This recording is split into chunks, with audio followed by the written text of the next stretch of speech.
out to find that niche that fits.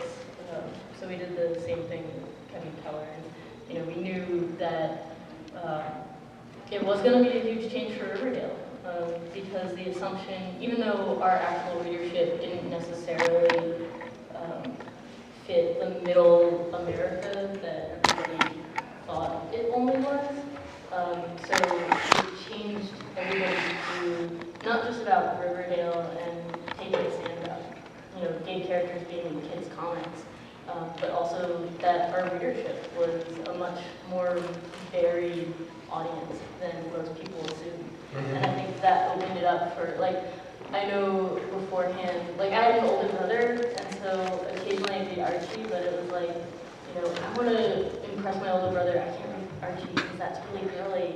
And, to be able to think, everybody reads Archie, not just that one group. Make it more accessible for people to open themselves up to say, I'm an Archie fan. Well, the neat thing about the Archie brand is anytime we've ever done something, people are always coming out. Newspapers, the AP, Post, websites. I mean, you name New York Times, it just goes on and on. And as soon as John came in, it was, let's do exciting storylines. Let's go to the beach, let's do whatever, but make it mean something. Yes. And everyone grew up reading Archie, so they all love it. And all of a sudden, it's an easy news story. You cover it on TV. It's that Archie kicks open doors just because everybody loves it. And I really think Kevin reinforced in a strong way what Archie is. It's a bunch of cool kids, and welcome to Cool Kid Day. And that was the perfect way to enforce the Archie kids. It's just, let's hang out, sit down, have a good time, go to beach party, go to Pops, you do whatever, some silly adventures with your friends, and it's just that feeling that you want to live in Riverdale forever. Yes. And Kevin was just another cool kid coming to the table. Yes. And it made people aware that, yeah, there is an Archie for everybody. Whether you're a tough kid in the street, a kid in the middle of nowhere hanging out on a farm, whether you live on the beach, in a mountain, whatever you are in the world, India, Philippines, Nicaragua. We just released a Goji game.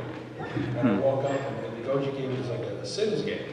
So you can buy kisses, you can things, and build houses, and all this kind of fun stuff. And I walk in, we're number one in Nicaragua. I was like, watch, they're awake. And it's just like, wow, it's just the power of Archie. I always thought of it growing up. Yeah, this is, a little kid hanging out, fields of grass. It can't just be, and it's everywhere in the world. When you name somewhere in the world, they come up to the booth. This is the kid. This is my kid. They're reading it now. It's just wow, it's really cool. I was going to ask about the reactions to Archie. I'm going to jump ahead and then ask, or I'll say that I was going to ask how Kevin Keller was received internationally, which is something I hadn't thought of asking. But how was the book? What happened when Veronica took over? Well, it sold out. That's always a good sign. Yeah. People thought everyone would get really angry about it. And the overwhelming response was, yeah, that makes perfect sense. And it's that whole, here's a cool kid, welcome to this table. And it could be a very touchy subject. And we have one of our older artists come, and he comes in every week, Johnny Day. And he's a right-wing guy, NRA, been drawing and writing comic books forever. Just about as cool a guy as you can imagine. And he came in, and he always called me Mikey or Michael. It was never Mike. And he goes, I want to read that story. So and we had at that point, we still let her on board, we do things, it's really cool. We have the art, lettered and pencil, dance pencils. And he reads the whole thing like this outside my office. And he goes, whoa. And he goes, it's perfect. And I was like, yeah, he's perfect. I walked away. That was it. Yep. That's cool. We did it. You did it. Yeah. And just Kevin was a seamless fit. He was the perfect addition to Archie, Betty, Veronica, Reggie, Juggy. He just kind of fit with the game. Day one. And I think the readership picked up on that. And then making him, he's got cool quirks and pisses off this character. He fits well with it. And it just, I think the readership really responded to him in a way just because he's another cool kid. Yeah, and we still get a lot of fan mail, like physical mail in the office, which really surprised me. Not just digital, not just ease. Yeah. And so I know I kind of mentioned this before, and I still have the letter somewhere. I wasn't able to find this past week, but we got in a letter from a little kid who had a stamp for his address that had like little starships and planets on it. And on the inside, it was a really short, really simple letter. And it was, it was a letter to say, hey Jughead, it's okay, you can come out now too. The official sense, Jughead had girlfriends, and there's a story freshman year about how he got his heart broken for the first time, and it tries to explain, why he doesn't really date all that often. But I'm Which glad might that... make Jughead the smartest person in all of Britain. yeah. It's way too complicated for Yes. him. Well, he's watched all the hijinks of Archie and then Veronica, and he's just had it. It's done. Yeah, it's done. Leave me my hat and food, and you guys have fun. Yeah. But it was just a really touching moment to see that it opened that door. And that the fans got that, and that meant so much to them. What was the response then internationally? You talked about how it's been received around the world. Was it different in other countries? Or? No, everywhere we go with Archie, you always wonder, is this, the bikini's too risque for the Middle East? And, there's a really easygoing charm about the Archie kids. Mm-hmm. And everywhere, if you take an Archie Digest comic book and just put it in anyone's hand, anywhere on the planet, whether they're a 5-year-old kid learning to read or a 105-year-old person or everybody in between, it's very comfortable. Like I said, it's all handy. People sit down and they just have a good time. It's one of the most enjoyable ways to spend a couple of minutes, just to disappear. And it's part of what I think people just seem to love about Archie. You can't really get mad at him. Even when he married Veronica over Betty, people were mad, but find out what happened. Yeah, there's something sweet about it. Yeah, a lot of people they'll come to me and they'll be like, they'll read the same digest over and over again. They've had for years, they're all worn out. They just go back to them and read it. Instead of comfort food, they just go back to it. But you never see someone with one digest or one comic book. They have the shelf or the secret stash under their bed, or whoever they are, they just pull out box after box. And it's something really good about the Archie. That was great. So even in other countries where, being gay or lesbian is not accepted, there weren't issues? We really had no, I have a couple phone calls actually. Yeah. But I think they were local. One guy called up. Yeah, 917. One guy called up and he demanded to talk to someone in the office. And I guess he called 3 or 4 times. I said, I'll talk to you. And he was, I'm really upset about this Kevin thing. And I think at this point, just press release, no book. Yeah, there's no book. And I said, well, what's the issue? He goes, well, it's the sex. And I was like, look, man, let me be frank. You're not a kid, right? He goes, no. He goes, I'm reading these all the time. I said, all right, well, what are the 3 hottest sex scenes in Archie Comics? He goes, well, there's none. I go, exactly. So why suddenly would we? Well, you wouldn't.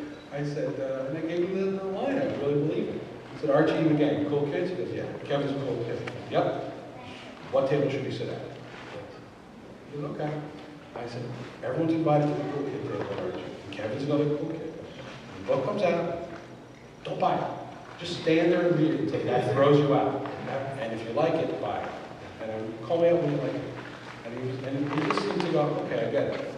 And we're not, there's no intent to offend, annoy, control, vex, bother people with Archie Comics. It's sit down, have a good story, and come back to the next one. And we just do things in a way that's pretty sweet and innocent and fun and creative and makes you come back. So, any negativity didn't seem to happen too loud. We had 1 million moms protest. I was going to ask about that. Yeah. With the Life With Archie, and apparently they made the book sell out, so I think that's pretty good. And we done this. I got to give a lot of credit to John Goldwater. It was a gutsy move. This was before all the progress of the last couple months, couple of years. Yes. We were one of the first companies to take a stand and just say, you know, it's love, love's for everybody. That's the cornerstone of Archie. And it really worked out. It was a beautiful story, a fun story. It's about the Life with Archie universe is, you know, a lot of people know Archie got married, and one universe he's married to Betty, one universe he's married to Archie. So it was a film. And we kind of keep the Kevin universe similar, because it's a lot to follow, but he's become an incredibly important character in that universe too, the future universe. And it's really, people are sort of really responding to the character. Like, oh, good character. Give him some exciting things to do. Did you getting into Life with Archie? Did you have thoughts and plans for that? Just start fitting him in, or because pretty early you started with the relationship with Clay and all that, versus with other things that could be. It was about a year and a half after. Yeah. I think you did all the designs for Clay. And we spent a lot of time trying to figure out Clay. It had to be, you know, everyone loves Kevin, so you don't want the guy's husband to be anything less than as likable as Kevin. So we spent a lot of time, had to have a certain look, had to have a certain style, had a certain vibe to him. It had to be, there's something about Kevin that if he were a real character and met him, you would like and respect him. He's a really kind of upstanding kid, and certainly in the future he's an upstanding adult in Life with Archie. So you couldn't have anything less than that in a partner. And Clay sort of fit the bill. He was a doctor. Kevin went into the military like his father, was injured. Clay helped him, and then that's how their love story started. And again, it felt very natural. The characters fit together. We knew we had hit on something. We threw some tragedy in there. Where it completely changed Kevin's life as an adult. And all of Riverdale and his married life stories. And the graphic novels are really, for all the people who grew up reading Archie, it's this really cool soap opera adventure for the Archie characters. And it's the two universes, Betty, Veronica. You know, in one universe, you have it's sort of a wonderful life. In one universe, Moose is the janitor. In the other universe, because things happened, Moose became the mayor. And it just shows how all your friends and everything around you can really shape your life. And Kevin is sort of shaping the life of Archie. I think it helps too that we took a lot of these long form stories, we really developed the characters. Because a lot of people, we used to do a lot of 5- and 6-page stories, but when we do like 20-page stories, we can really, you don't have to stop the story and start over. You can really flesh out extra characters and relationships, and I think that helps a lot. So for the whole marriage issue, I mean the whole marriage story, you did not get a lot of negative press. That was like a million moms. Yeah, and that was really it. They made a little bit of noise, which was great. I think, again, news comes to us, they want to see it. And I think, again, I'm going to give credit to John Goldwater. He just basically said, yeah, this is Archie, man. Everybody's welcome. And it was just awesome to hear, refreshing to hear. And it seemed like it took the air out of any sort of kick-up that would happen. Because people went, oh, yeah, how could Archie not be for everybody? And it seems to go overwhelmingly smooth. Nice. I think that's great. I mean, I really do. I mean, I think that speaks a lot to the way you handle the characters also.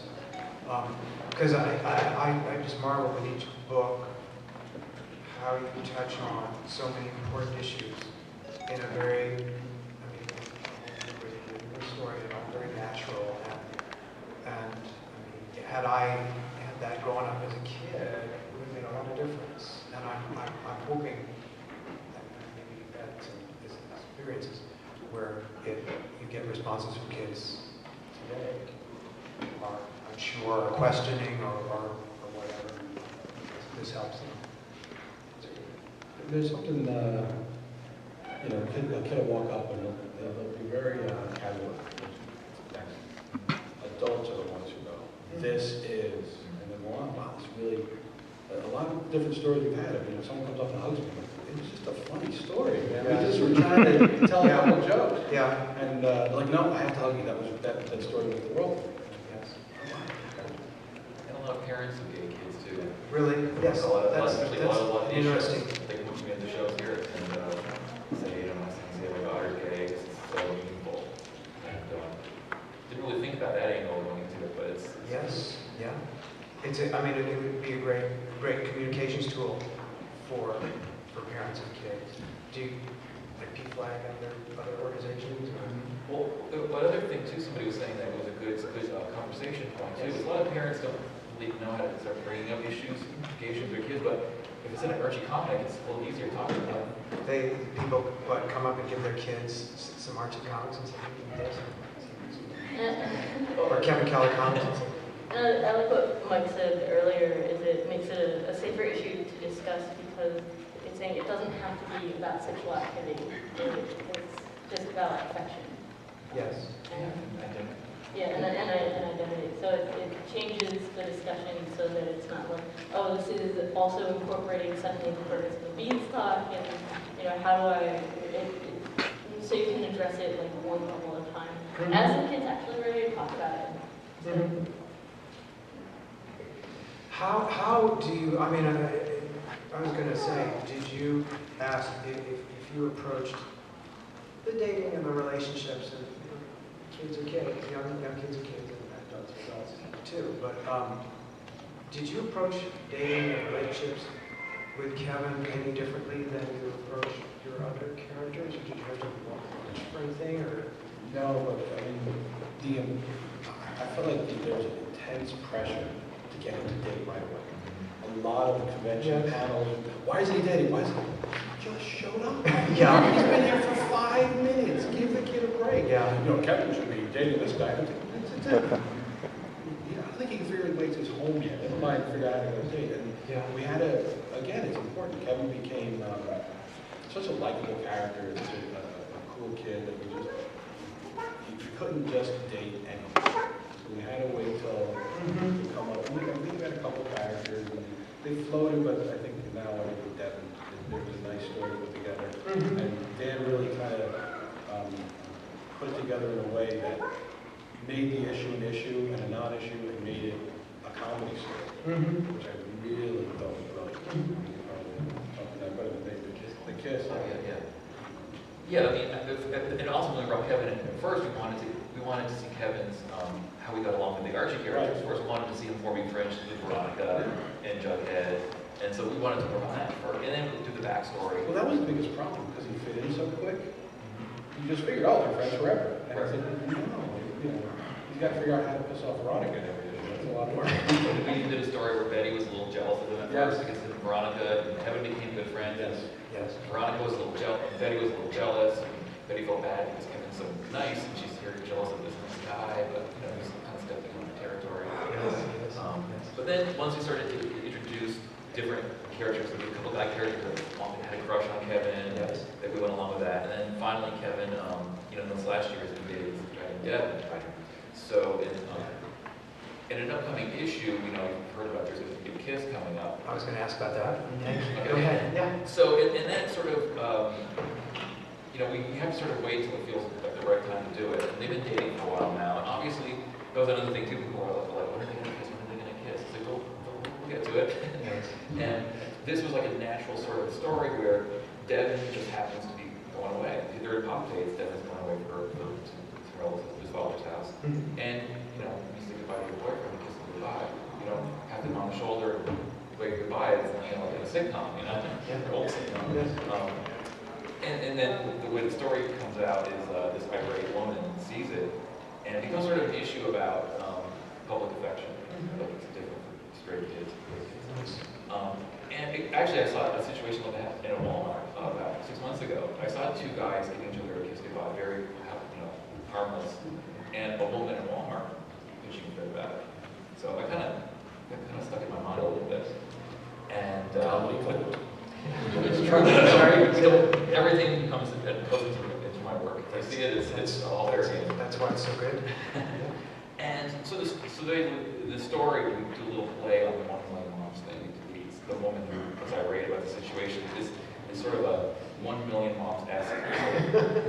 Yeah. Are they called something? What do they call them? Called 12 million moms. I don't know.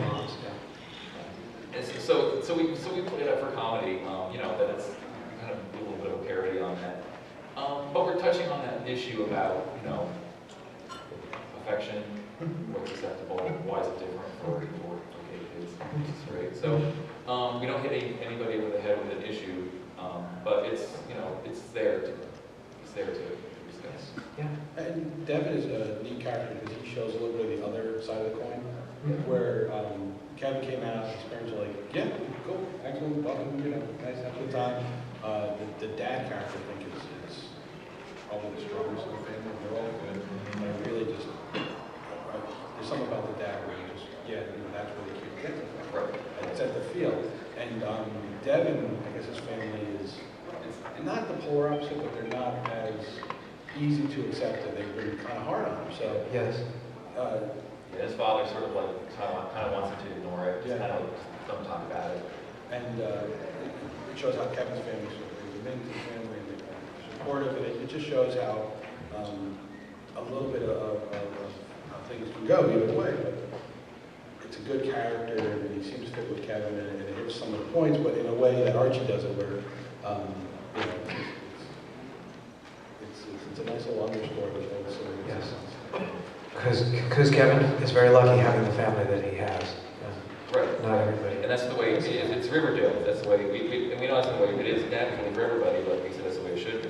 Yeah. I mean, a lot of what, I mean, even Riverdale has Mr. Lodge kicking Archie out of the house, but he does love the kid. He's always good. And there's something, you know, it's just Riverdale built that safe, wonderful environment, and just the way Kevin's parents act and a lot of the parents act, even the elder kids, it sets a good model for how you treat people. It's a big thing with Archie Comics. Very much so. I wanted to ask Jeff, because Jeff has been doing his comic, Jayson, since 1982. 82. And I know there seems to be influence in your work from the Archie universe. And I want to ask you about how you were influenced back then, because back then, I mean, obviously, attitudes were different. Sure. And there weren't LGBT characters in the Archie universe. Well, when I was a kid, as Mike said, I was one of those kids who wanted to live in Riverdale forever. But I never saw myself represented there. Maybe a little bit in Sabrina, who I identified with because she wanted to fit in, but she was different. She had a secret that she was keeping from everyone. But I loved all the Archie characters. And it's, I was one of those kids who did not have an ideal situation, so I escaped into Riverdale. And when I wanted to tell my story, I thought, well, what better way than to tell it in the style of a teen humor comic? I never saw myself in Archie, but I wanted to, so that's how I told my story, and that's how Jayson began. And for me, what was a little sad at the time is I started going to comic book conventions, and I was telling my friends I'm going to go to the Archie booth, and they said, oh, do they still make those? And so I'm really pleased that Archie's been making a lot of noise, the right kind of noise, the last couple of years. And you know, when I started reading Archie Comics, it was in the late 60s and early 70s. And that was, I think, the first time that there was a real change at Archie where they tried to become more relevant, and it was timed perfectly to my reading years. And so Archie's becoming relevant again, and so it's nice. I never thought in my lifetime that I would see a character like Kevin Keller and Archie. The year that was 2010, right?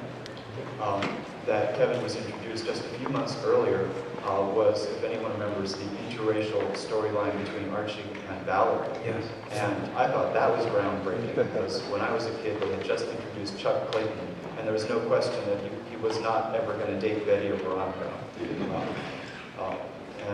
So I thought, wow, things are really changing at Archie. And then 2 months later, they came along with Kevin and blew that out of the water.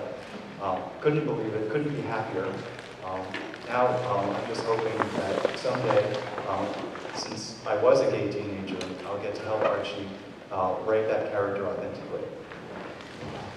And I have to give props to John Goldwater because it was all about just pushing boundaries and never fearing anything, and just put out there, people are going to love it, it's going to be amazing, and it became unstoppable. It's great. I think I like the Archie Valerie character the most. yeah, I really love that storyline. It's finally someone who's not white, so. Yeah, Valerie's a great character. Valerie is Josie and the Pussycats. And we always do these battle of the band story, the Archies versus the Pussycats, and back and forth. Yeah. And Dan decided to make every girl in Riverdale angry. Yeah. And have Archie fall in love with Romeo and Juliet story. I love the reactions of people when I have like an Archie Valerie print in the front. People walk up and they go, "What?" Like they get so outraged. So, Archie 650 is coming up. Double-sized, there's another battle of the bands there. Yeah. Don't spoil it. Well, tomorrow is the Archie. The Archie panel, Yeah. Tomorrow, noon, right? 11 o'clock. No. I'm gonna check my schedule. I don't even know what day it is. It's Comic Con, man. Archie panel, room 9, noon tomorrow. Be there, be square. Don't wear your handler. We'll take care of you. That's right. I'm not sure if you guys are aware, but Dan is being honored by Comic Dan is a special guest, honored guest of Comic-Con this year.